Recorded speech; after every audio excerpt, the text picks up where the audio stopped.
So really quick, just tell me, just say your name and your tribe, and then just tell me about your art for real quick. Just what you do, what you're thinking about it, because I know you have it on your introduction thing, but if there's too much light coming from that piece right there. My name is Linley Logan. I am Seneca. I grew up on the Tonawanda-Seneca Reservation in upstate New York, which is part of the Six Nation Iroquois Confederacy. This art venue is a little bit more of a newer thing for me. I've always been an artist, but I really haven't had the opportunity to exhibit my artwork at this level and at this scale. The artwork that I do is much more, much more contemporary. I forget the exact term that I've used in the past. I refer to it as an esoteric perspective, a contemporary perspective on portraiture. And so what I like to do is, in a lot of the pieces that I have here in the compositions, they are interpretations of providing a concept of life within a natural environment, because as Native people, we believe that the natural world has life-giving spirit forces. And so by placing a portraiture concept, or what we perceive as portraiture, within that natural context, I'm putting a face and giving a life to something we already understand and perceive as Native people. Okay, that's beautiful. Can you tell me about this particular piece right here? That one is, I really just wanted to get off the wall, and I wanted to do something much more three-dimensional with that piece.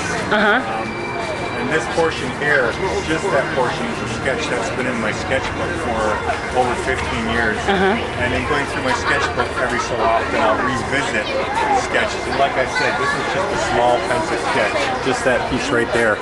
And I wanted to try to incorporate that into something that I was working on recently, and it eventually evolved into this. There's a lot of different meanings that are incorporated into this, but primarily the concept of the mosquito and the origins of the mosquito orally in our traditions is something that we have a perspective of how mosquitoes came to be. I live on the East Coast, and at Seneca, I married a Tlingit woman who's on the opposite coast. They have very similar ideas of origin stories, specifically when it comes to mosquitoes. And so, having met my wife and learned the origin stories of mosquitoes from a Northwest and Southeast Alaskan perspective, basically I merged the two, because the concepts are very, very much the same in how mosquitoes came to be. And so there's a little bit of both in this.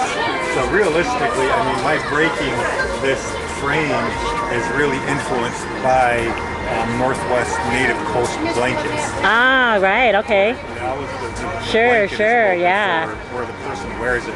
But at the same time, if you magnify this red strip within our clothing that we wear, which is traditional, oftentimes the clothing is edged with ribbon work. A lot of times it's red ribbon. So for me, it works dual purposes. That edging on a robe, Northwest Coast robe. Right. The button blanket type thing style. Blanket, and the edging on our traditional clothing, which is oftentimes edged with ribbon work. Wow, yeah. Red ribbon work. So my traditional outfit is edged with red ribbon work. So is it meant to be sort of a mask type of a deal too? It is meant to be a mask. Oh, yeah. okay. Because I was thinking, wow, Yes. That would be one hell of a mask to be wearing. And I've used the little plastic toys. Yeah, I saw those. For 20 years now in my artwork, and I've gotten back to it. But yeah, it's really representational of a mosquito. And just the fact that we have oral traditions about how mosquitoes originated within our world context. I wanted to do it on the contemporary level. That is fantastic. And realistically, I mean, the reason why I did this is because, for a number of different reasons. In our traditional clothing, we use deer hoofs. In the same way people on the Pacific Coast use shells in their clothing.